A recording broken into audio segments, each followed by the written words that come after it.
etxera sartu eta irteteko giltza berezia nahiko genuke.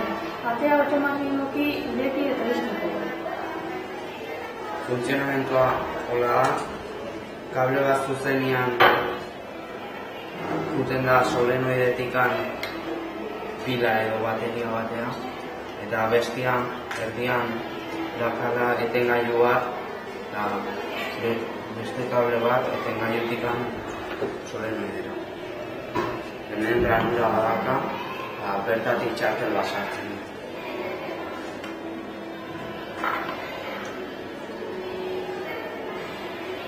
Txartela sartzerakoan, erakutsi pixka da prozesua. Txartela sartzean,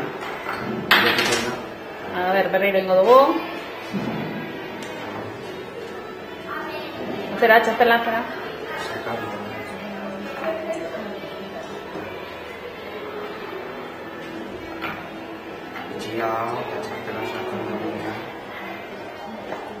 Txartela sartzerakoan, zer gertatzen da?